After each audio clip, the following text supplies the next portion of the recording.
Hello friends, स्वागत है आप लोगों का। आज के सेशन में हम लोग मॉडर्न इंडियन हिस्ट्री के जो क्वेश्चंस हैं उनको कवर अप करने वाले हैं। आगे बढ़ें इससे पहले एक इंपॉर्टेंट इन्फॉर्मेशन आप लोगों के लिए। अगर आप लोग घटनाचक्र पूर्वावलोकन की समरी पीडीएफ का डेमो फाइल अगर अभी तक नहीं देखें तो उसको ज़रूर देखिए। उसको देखने के लिए आपको सिंपली व्हाट्सएप या फिर टेलीग्राम मैसेज करना है 9027281376 पर। इस समरी पीडीएफ के माध्यम से चाहे आपका पीसीएस का एग्जाम हो गया, चाहे समीक्षा अधिकारी या फिर लोअर पीसीएस, हर एक एग्जामिनेशन में ये बहुत इंपॉर्टेंट भूमिका अदा करेगी।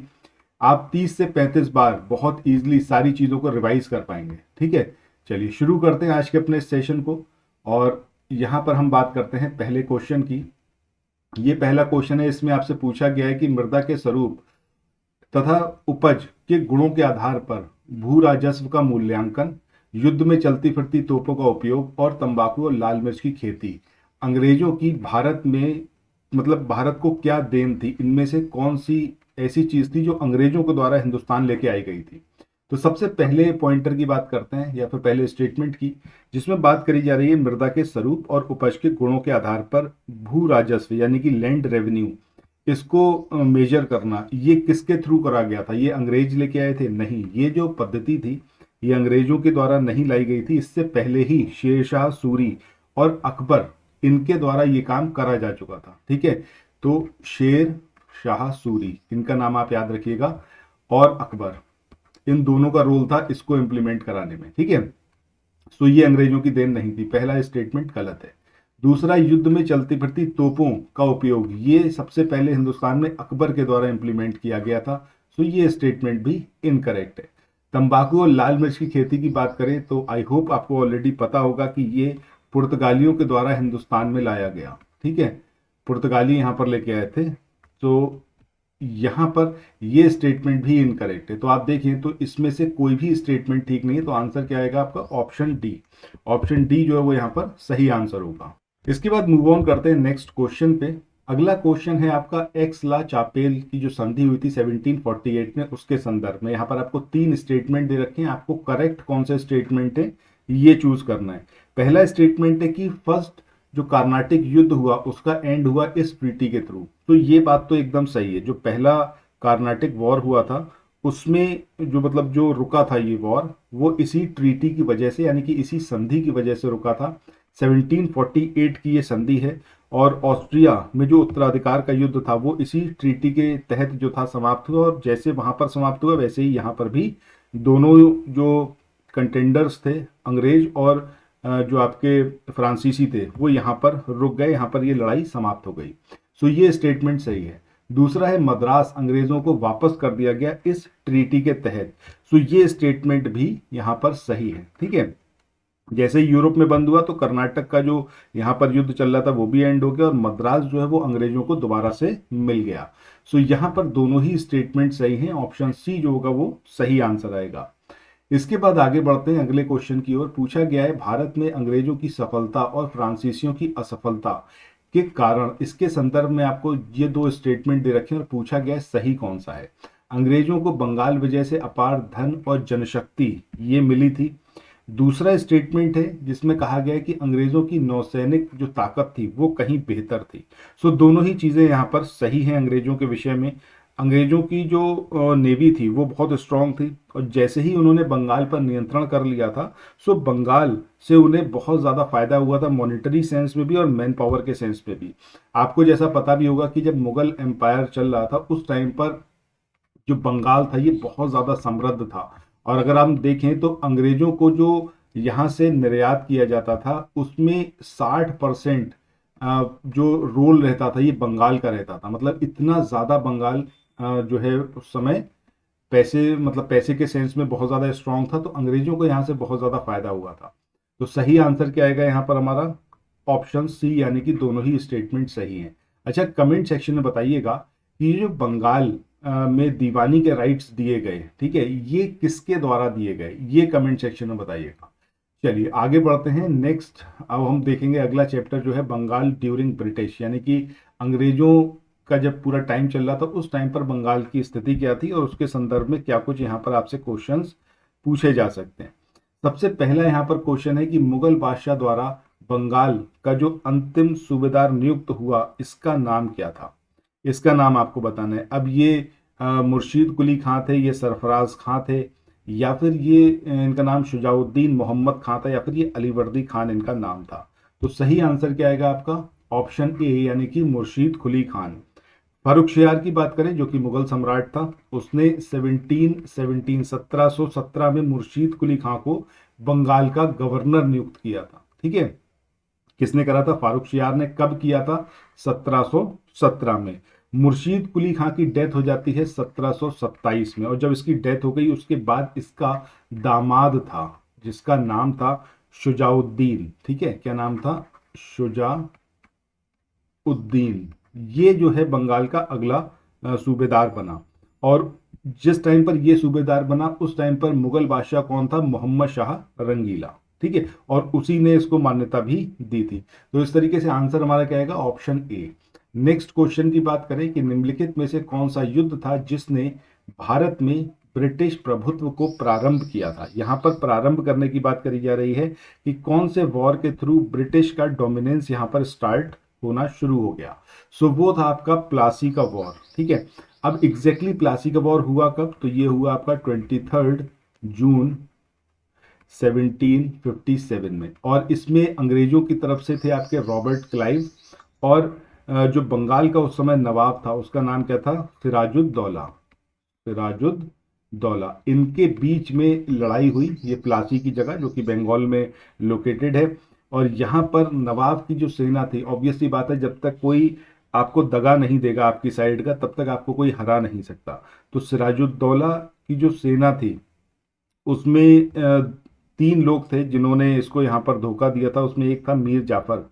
ठीक है, और इतिहास में इतना ज़्यादा बदनाम हो गया मीर जाफर कि आज भी अगर किसी को ये कहना होता है कि भाई तुम धोखा दे रहे हो तो उसको मीर जाफर के नाम से ही पुकारा जाता है कि मीर जाफर मत बनो।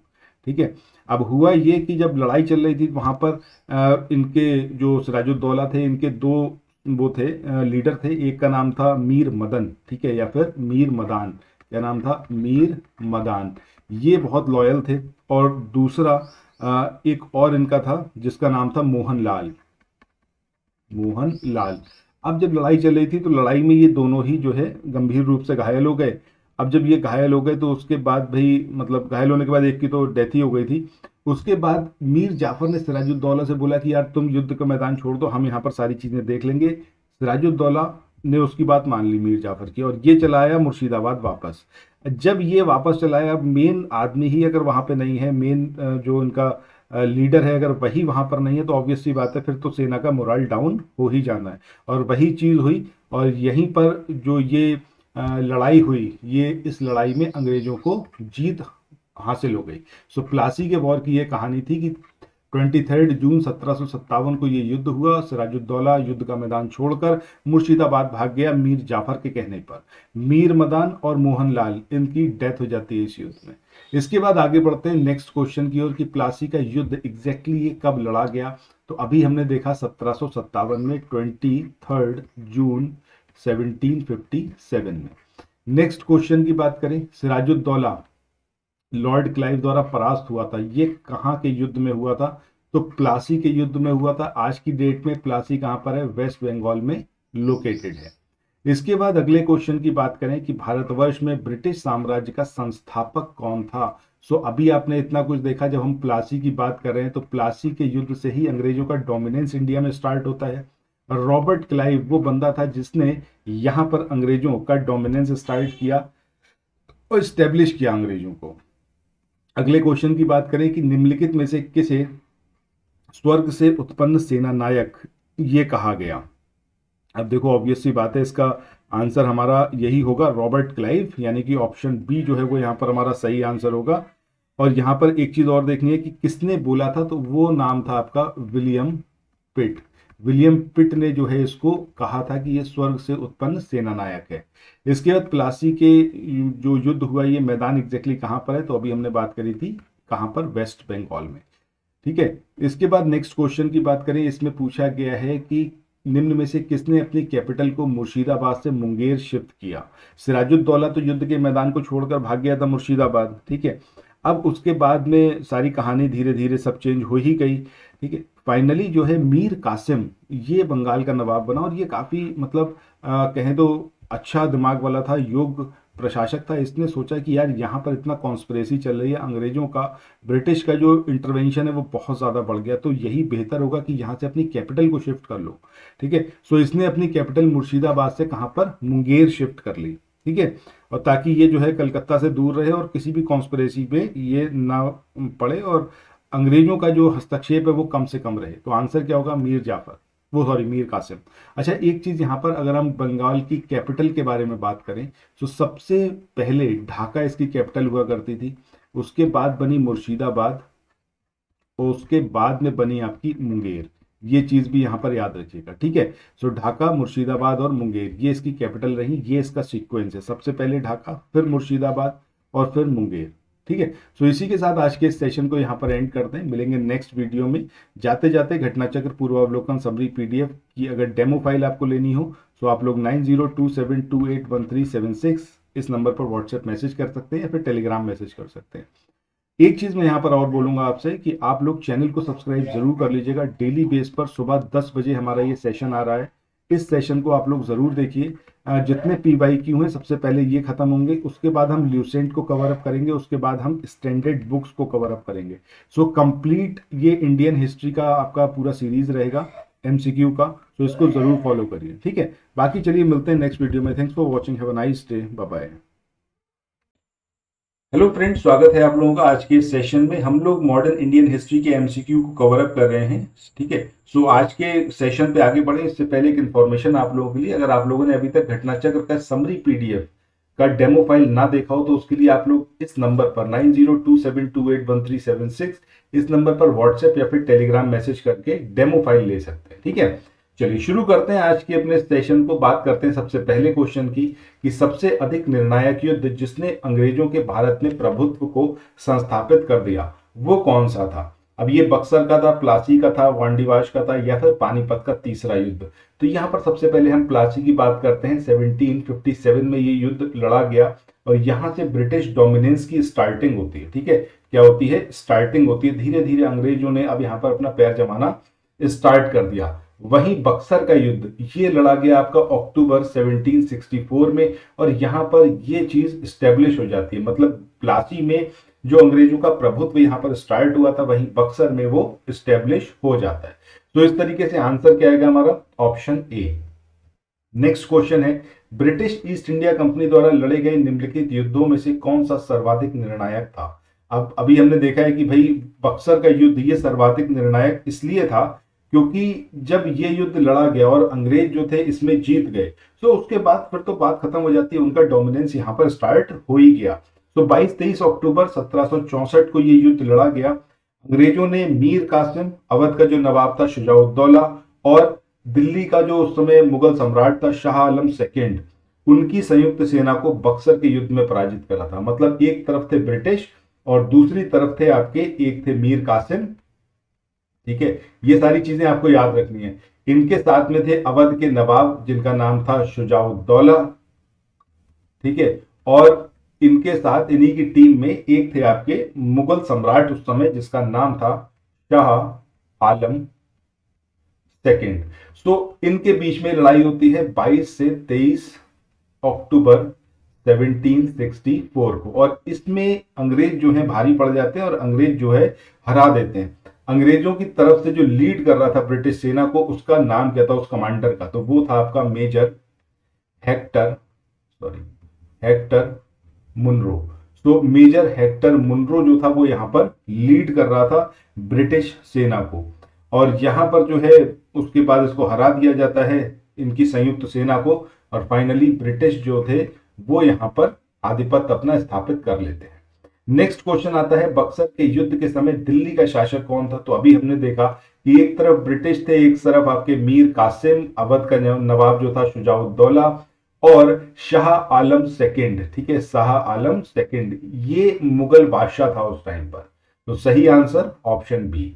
नेक्स्ट क्वेश्चन की बात करते हैं कि बक्सर की लड़ाई के समय बंगाल का नवाब जो था वो कौन था। अब देखो बंगाल का नवाब उस टाइम पर कौन था, ये बेहद इंपॉर्टेंट क्वेश्चन है, क्योंकि अभी हमने मीर कासिम की बात करी, तो क्या मीर कासिम उस टाइम पर अवध का नवाब था, सॉरी बंगाल का नवाब था?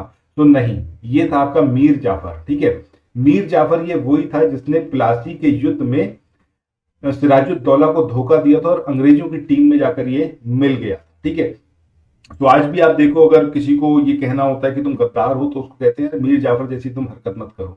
ठीक है, सो यहाँ पर आंसर क्या है कि हमारा मीर जाफर। इतिहास में मतलब इतना ये बदनाम है, जैसे मतलब क्या ही बताया जाए कि इतना इसने खुद भी नहीं सोचा होगा कि इसका ये इम्पैक्ट आने वाले समय में पड़ेगा इसके कैरेक्टर के ऊपर। तो इसको बहुत ज्यादा मतलब वो करा जाता है, क्रिटिसाइज करा जाता है। नेक्स्ट बात करते हैं कि बक्सर की लड़ाई जब हो जाती है उसके बाद कौन सी ट्रीटी पर साइन किए जाते हैं? ये इलाहाबाद की है, सुगौली की है, बेसिन की है, या फिर ये सालबाई की ट्रीटी है?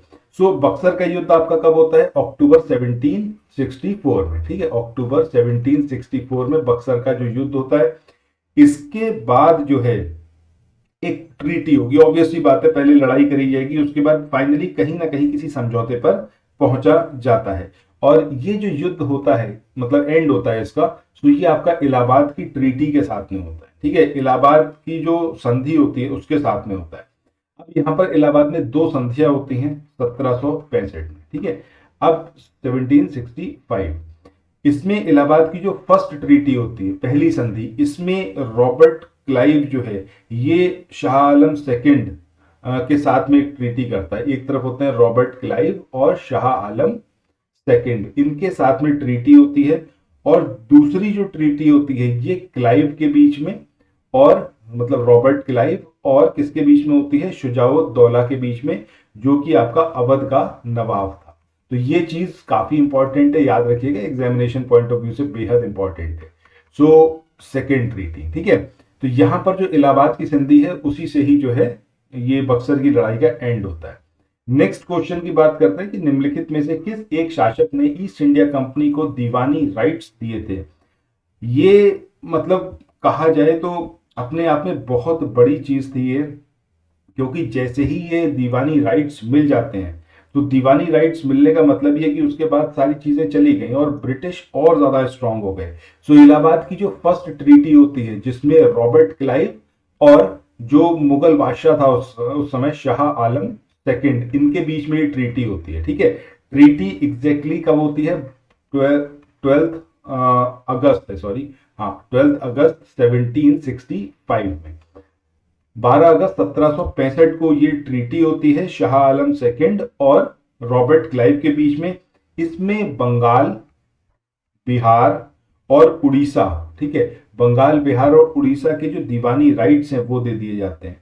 और जो सेकंड ट्रीटी है इलाहाबाद की, ठीक है, जो कि आपकी 4 दिन बाद होती है, यानी कि 16 अगस्त 1765।